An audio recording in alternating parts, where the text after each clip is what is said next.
Have you ever stood in front of a person and watched reality shatter against the fortress of their ego? You present them with facts. You show them the evidence. The math is undeniable. The logic is airtight. But instead of nodding, instead of conceding, their eyes glaze over, the pupils constrict, then they double down. They do not just deny the truth, they attack you for speaking it. You feel the blood rushing to your ears. You feel the cortisol flooding your veins like battery acid. And you ask yourself a question that defies all reason. Are they hallucinating? Are they seeing a different world than I am? The answer is yes. They are not lying to you. They are fighting for their life. To the primitive brain of the fragile narcissist or the rigid dogmatist, being wrong is not an intellectual error. It is a biological death threat. When you say, I think you are mistaken, their amygdala does not hear a correction. It hears a predator snapping at wig in the dark. It hears the sound of an executioner sharpening a blade. Welcome to the psychology of the Infallibility Complex. This is not about stubbornness. Stubbornness is a personality trait. This is a neurological glitch. This is a survival mechanism that has malfunctioned and turned into a prison cell. Today we are going to tear down the walls of this prison. We are going to dissect the brain of the person who can never say I am sorry. And we are going to hand you the keys to ensure you do not end up locked in the cell next to them. Welcome to the truth. This is the Watchtower. Let us begin with the hardware. To understand why someone would choose to destroy a relationship rather than admit a mistake, we must look at the anterior insula and the amygdala. Neuroscience has shown us something terrifying. When a person's core belief is challenged, the same areas of the brain light up as when they are physically threatened. Think about that. If I punch you in the face, your brain screams danger. If I tell you that your political opinion is factually incorrect, your brain screams the exact same word. Danger. This is called identity protective cognition. The brain conflates the idea with the self. If I am smart, and I am wrong, then I am not smart. If I am good, and I made a mistake, then I am bad. The equation is binary. It is a zero-sum game played on a minefield. For the person who cannot admit fault, the ego is not a flexible muscle. It is a glass tower. It looks magnificent from the outside. It catches the light. It towers over others. But it has zero structural integrity. One crack, just one tiny fracture of admission, and the whole thing comes crashing down. So they must defend the glass at all costs. They will gaslight you. They will rewrite history. They will scream until their throat bleeds just to drown out the sound of the cracking glass.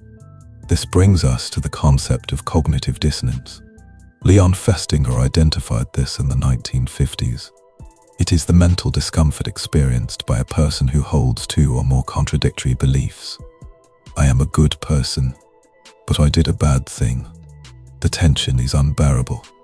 A healthy mind resolves this by accepting the mistake and integrating it. I did a bad thing, so I must apologize and learn.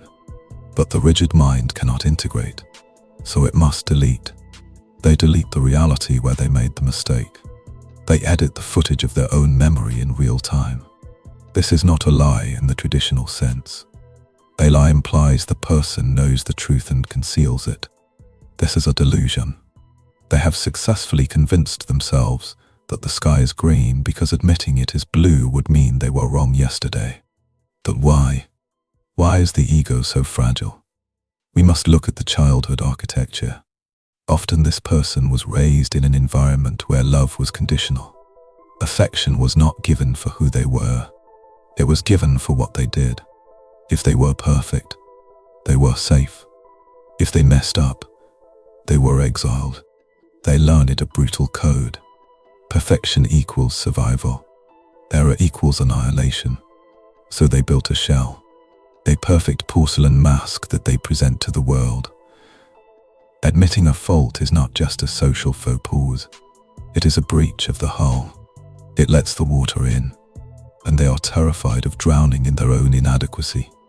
You look at them and you see arrogance. But neuroscience sees terror. You see a bully. Psychology sees a shivering child hiding behind a tank. Does this excuse their behavior? Absolutely not. Understanding the mechanism of the bomb does not stop it from blowing up your house, but it stops you from taking the explosion personally. Let us talk about the backfire effect. This is the most cybernetic aspect of this psychology. You would assume that if you provide more evidence, the person would be more likely to change their mind. This is logical, but humans are not logical. We are biological. The backfire effect states that when presented with contradictory evidence, a person who is deeply entrenched will not only reject the evidence, they will actually strengthen their original belief. It is like a Chinese finger trap. The harder you pull, the tighter it gets. By arguing with them, you are not dismantling their belief. You are calcifying it. You are the enemy at the gates, and your logic is the battering ram that forces them to barricade the doors. Friedrich Nietzsche once said, "Convictions are more dangerous enemies of truth than lies. The liar knows the truth and hides it. The person of conviction has murdered the truth and buried it under a monument to their own ego."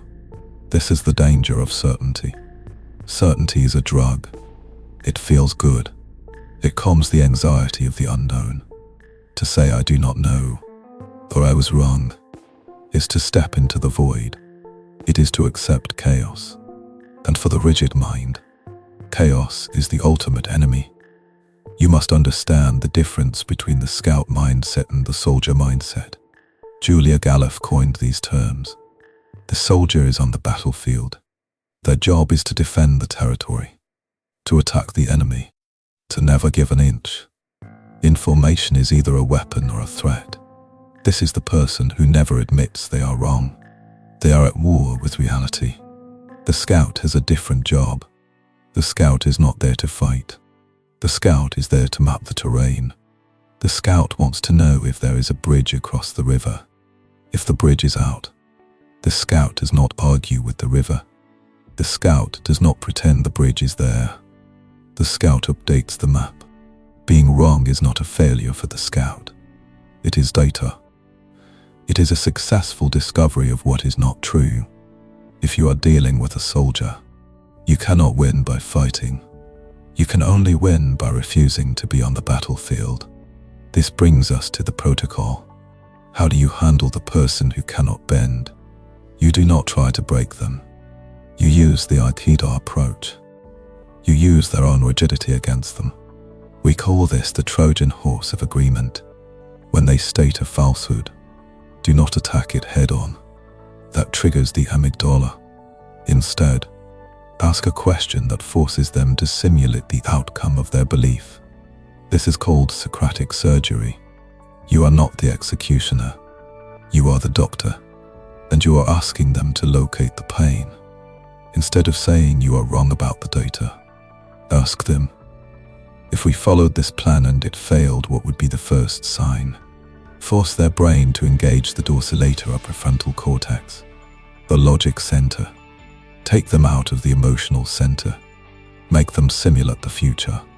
Often they will find the error themselves if they think it is their idea. Give them an off-ramp. Allow them to save face. It feels satisfying to crush someone with logic, but it is strategically foolish. If you crush them, they will hate you forever. If you let them think they corrected themselves, you get the result you want, and you keep the peace. This is not weakness. This is Machiavelli unemotional intelligence. You are managing the asset. So how do you inoculate yourself against this virus? How do you ensure you are not the one driving the car off the cliff while screaming that the map is correct? You must adopt the protocol of the null hypothesis. In science, we do not try to prove things true. We try to prove them false. You must treat your own beliefs as hypotheses, not as limbs. If I cut off your arm, you scream. If I cut off your idea, you should say thank you for removing the dead weight. This is the detachment of identity. You are not your thoughts. You are not your political party. You are not your past decisions. You are the consciousness that observes them. When you separate the I from the it, you become bulletproof. Because there is nothing to hit. You become water. You flow around the obstacle of your own error. Let us look at the concept of sunk cost fallacy. This is the economic principle that keeps people in bad marriages and bad investments. I have already spent 10 years believing this. I cannot stop now. The brain hates waste. It wants to justify the energy it has already expended. So it throws good money after bad. It throws good time after bad. The person who cannot admit they are wrong is bankrupting their future to pay for their past. They are clutching a handful of ash and calling it gold. Do not be this person. The moment you realize you are holding ash, open your hand. Let the wind take it. The cost of admitting you were wrong is a moment of embarrassment. The cost of refusing to admit it is a lifetime of stupidity. It is a heavy tax to pay. There is a visceral freedom in being wrong. Have you ever experienced it? The moment you stop defending the indefensible, the moment you drop the shield, it is physically lighter. The tension leaves your shoulders, the knot in your stomach unties. You are no longer the guardian of a lie. You are just a person, standing in the truth. There is a strange power in saying, I messed up. I did not see that. You were right. It disarms people. They expect a fight, and you give them a hand. You transform from an adversary into a collaborator. You signal to the tribe that you are trustworthy, because a man who cannot admit a mistake is a man who cannot be trusted with the controls of the reactor.